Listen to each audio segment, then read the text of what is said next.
The streets of Lagos trembled under the weight of rain. Dirty water gushed down the gutters, flooding the narrow alleys beside Gracehaven Orphanage. Children stood outside in their threadbare clothes, hoping the bread van would arrive before the rain drowned their hopes again. Suddenly, a sleek black SUV sped by, splashing a wave of mud across the children. Cries echoed as 10-year-old Dammy fell face first, her only shoes soaked and torn. Inside the SUV, Chief Otumba Femi chuckled cruelly, sipping from a diamond-studded flask. People gasped but dared not protest. Femi was untouchable, Lagos' richest developer, and the very man trying to demolish the orphanage to build a luxury hotel. As he drove off, a silent phone camera captured everything, his smirk, the crying children, and Dammy's trembling lips whispering, "One day, I'll be more than just mud under his tires." Back inside the orphanage, Dammy clutched a ruined sketchbook to her chest. The water had smeared her pencil drawings, portraits of imagined parents, a dream home, and a life beyond these walls. Her talent was her only hope. She had once believed her art would rescue her, but now even that seemed lost. Sister Grace, the caretaker, wiped Dammy's face. "Don't let him steal your fire," she whispered. But Dammy's eyes were distant, and her fingers trembled as she picked up a pencil. She drew the SUV, the splash in her tear-streaked face. She titled it, "The Day He Erased Me." That night, an older orphan named Uche secretly uploaded the sketch and the video to a local youth activism page. Within hours, the image was shared across Lagos, and a storm was brewing. By morning, Dammy's drawing had gone viral.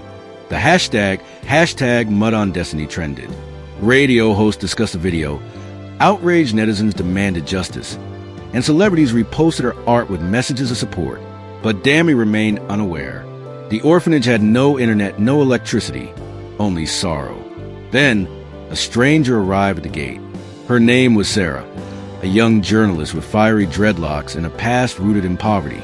She had once lived in Gracehaven as a child and now worked for a national news outlet.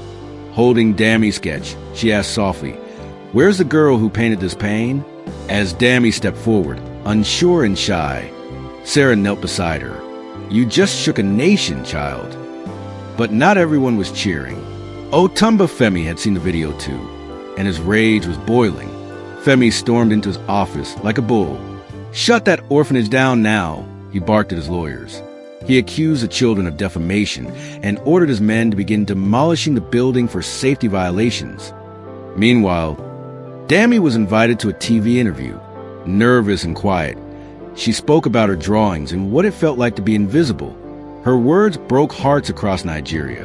But as support grew, so did danger. That night, masked men stormed Gracehaven, smashing windows and threatening Sister Grace. "Tell the girl to keep quiet, or next time, we'll burn this place down." Dammy was frozen with fear. Sarah insisted they report it, but the police refused to act. Too many of them owed favors to Otumba Femi. Now, it wasn't just about art or mud. It was a fight for survival. Sarah published a powerful expose, "The Billionaire Who Splashed Mud on Hope." It included Dammy's drawings, the orphanage's struggle, and evidence of the attempted demolition. The article shook Nigeria. Donations poured in. Activists camped outside Gracehaven, forming a human shield. Dammy's next drawing, a child with angel wings lifting an orphanage above muddy waters, was printed on T-shirts and billboards. But Otumba wasn't finished. He used his political ties to freeze the orphanage's bank account. Food stopped coming. Water dried up. Hope began to fade again. Dammy stopped drawing. She felt guilty, believing she had brought this war to her family. "They're suffering because of me," she wept. But just as she was about to give up, a miracle came knocking. A powerful woman from Femi's past. She arrived in silence, tall, graceful, dressed in white linen. Her name was Ijeoma, and she was Femi's estranged sister. "I once lived here," she told the orphans, revealing she had been adopted from Gracehaven years ago. "My brother forgot his roots. I didn't." Ijeoma was now a renowned human rights lawyer, and she vowed to fight for Dammy and the orphanage in court. Her arrival changed everything. News outlets swarmed. Otumba Femi's team tried to silence her, but Ijeoma had evidence. forged demolition permits, stolen land documents, even accounts of bribed officials. But as they prepared for court, tragedy struck. Sister Grace collapsed from stress and exhaustion, and doctors warned, without proper rest and treatment, she wouldn't survive. The children were devastated. Dammy knelt beside her, gripping her hand. "I'll finish what you started," she promised. The courtroom buzzed with tension. Femi arrived with 6 lawyers. Smirking in his designer Bata, Dammy walked in clutching her sketchbook, dressed in a donated gown. As Ijeoma argued their case, Dammy was called to testify. Her hands trembled, but she spoke bravely. "He didn't just splash mud. He splashed shame. He made us feel like nothing." She showed the judge her drawings, now framed in truth. One juror cried. Femi's lawyers laughed, until Ijeoma unveiled video footage of the night attack and documents proving Femi had embezzled government funds meant for orphan care. The judge ordered an investigation. The court adjourned. Outside, people waited for the verdict, but Femi's smirk faded. He had underestimated the girl with the muddy shoes. As the investigation deepened, Femi's world crumbled. Banks froze his assets. Investors pulled out. Employees resigned. Even his loyal driver testified, revealing dark secrets. Meanwhile, Sister Grace slowly recovered, smiling as she watched Dammy's drawings on TV. But Femi wasn't done. Cornered and desperate, he sent thugs to kidnap Dammy. One stormy night, they tried to snatch her from the orphanage, but Uche and other orphans fought back, screaming until neighbors joined in. The attackers fled. Dammy, bruised but safe, drew a picture that night, a child holding a lantern, walking through a storm. "You're the light now," Sister Grace whispered. The final hearing arrived. Dammy and Ijeoma stood tall. The judge ruled in their favor. Grace Haven's land was to be restored. Femi was ordered to pay damages, and the court recommended criminal charges. Reporters swarmed. Dammy's name trended again, this time not as a victim, but as a hero. Femi, handcuffed and defeated, lowered his head.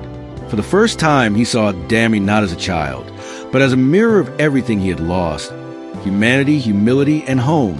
As he was led away, Dammy stepped forward and whispered, "I forgive you, but I'll never forget." With the settlement money and donations, Grace Haven was rebuilt, brick by brick, heart by heart. Each room bore the name of an orphan. A new art studio was created, named after Sister Grace. Children painted freely, laughed without fear. Dammy became their art teacher, inspiring a new generation. Sarah published a best-selling book, Mud on Destiny, The Girl Who Drew Justice. Ijeoma launched a foundation to protect orphan children. And Dammy? She drew the cover, a child rising from mud, wings unfolding, ready to fly. But even in joy, her heart carried a silent ache. The memory of being forgotten. 1 year later, it rained again.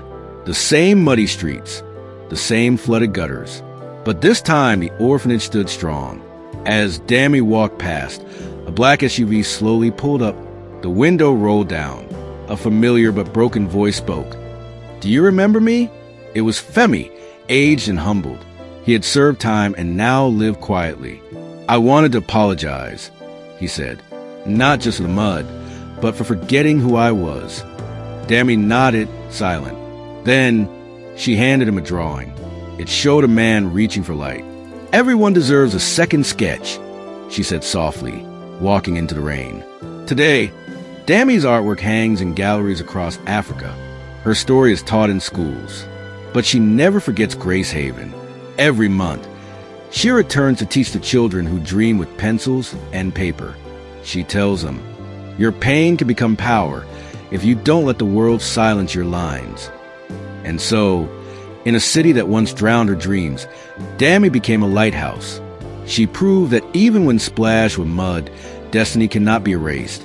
It can only be redrawn. Thanks for watching, and I hope you enjoyed this episode. What lessons did you learn from this story? Kindly comment your thoughts, subscribe, and hit the bell button for more stories like this.